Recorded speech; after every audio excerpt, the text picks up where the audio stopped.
다름 아닌 자신에게 전력을 다하고 충실하라. 자기를 내버려 두고 남의 일에 정신이 팔려 있는 사람은 자신의 갈 길을 잃어버린 사람이다. 공자. 안녕하세요. 인우도입니다.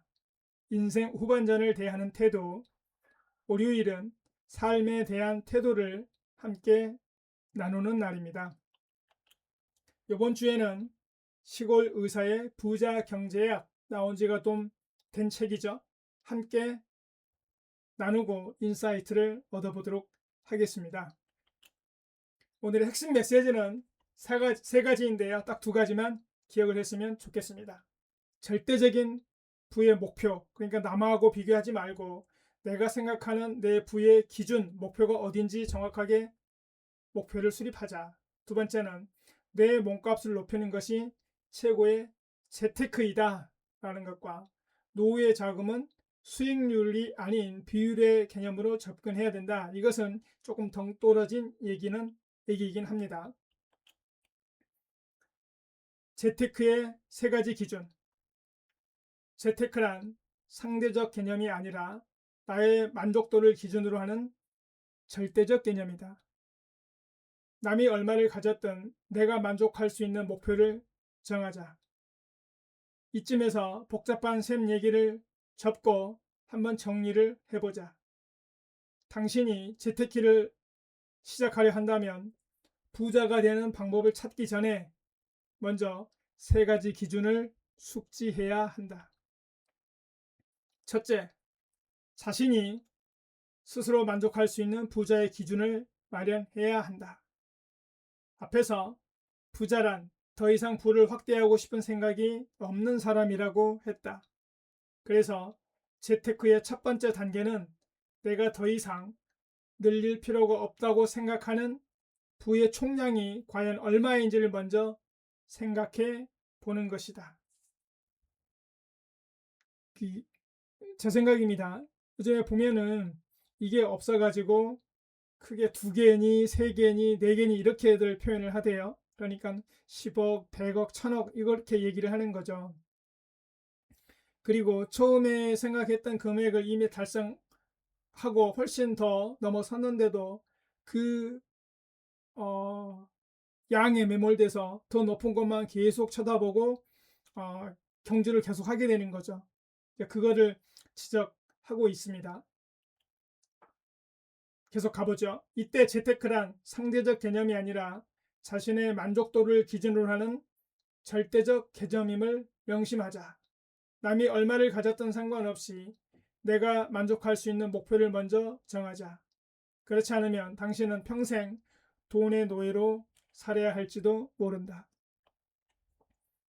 둘째, 자신의 능력을 향상시켜 자산 가치를 높이도록 노력해야 한다.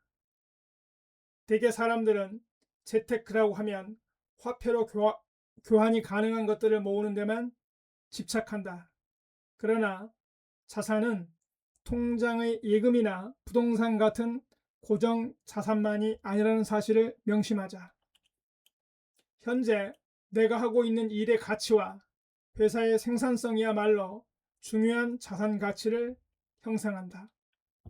따라서 가능하면 안정적이고 오래 할 수 있으며 앞으로도 가치를 인정받을 수 있는 능력과 지식을 만드는 것이 중요하다.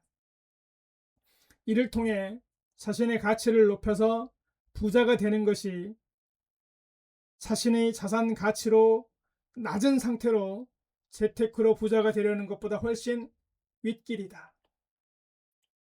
셋째, 은퇴 후 노후 자금은 투자 수익률을 올리는 비율의 개념으로 접근해야 한다. 특히 자산 가치가 약하다고 생각하는 사람이라면 반드시 비율의 개념으로 은퇴 후 노후 자금에 접근하도록 하자. 이 부분에 대해서는 나중에 다시 얘기를 하겠지만 간단한 문제는 아니다. 일단 개념적으로 그렇다는 것만 알고 넘어가자. 당신이 철학적으로 이 세 가지가 준비되어 있으면 다소 힘이 들겠지만 나름대로 매력적인 재테크의 향해를 시작할 수 있을 것이다. 부자의 기준은 10억도 20억도 아니다. 부자란 부를 늘리는 데 관심이 없으며 더 이상 부를 필요로 하지 않는 사람들이다. 이 관점에서 보았을 때 당신은 부자인가? 이 질문에 예라고 대답할 수 없다면 당신은 부자가 되는 방법을 찾아보기보다 먼저 왜 부자가 되어야 하는가? 내가 생각하는 부의 목표치는 어느 정도인가? 그것은 어떤 근거로 산출된 것인가를 먼저 생각해야 한다. 앞으로 어떻게 부자가 될 것인지 또 그것을 어떻게 지킬 것인지는 그 다음에 생각해야 할 것이다. 핵심 내용을 정리하겠습니다. 먼저 다른 사람하고 비교하지 말고 절대적인 나의 부의 목표를 정하라입니다.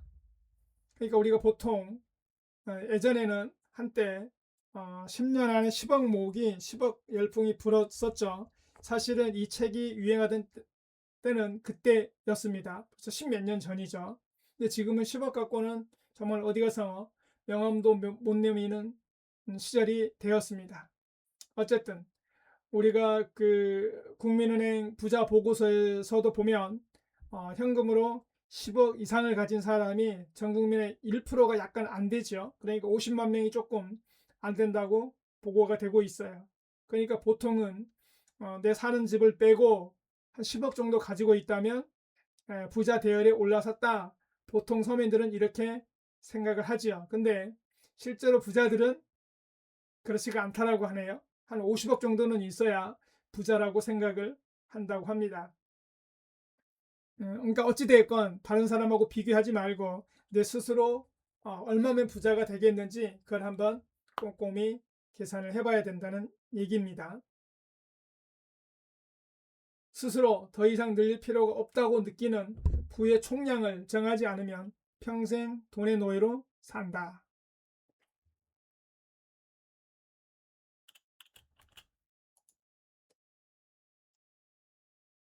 내 몸값을 높이는 것이 최고의 재테크이다.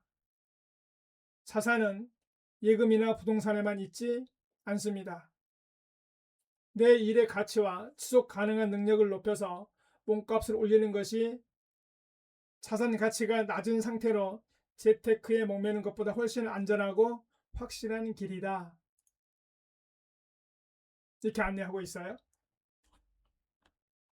오늘은 2026년 8월 10일 월요일입니다. 재테크에 대해서 한번 생각을 해봤어요. 핵심적인 거는 내가 얼마면 부자인가라는 기준을 갖자라고 하는 것. 그 다음에 재테크도 좋지만 현재 내가 가진 내가 속한 분야에서 내 능력치를 끌어올려서 가치를 높이는 것, 이것도 훌륭한 재테크이다 라고 얘기하고 있네요.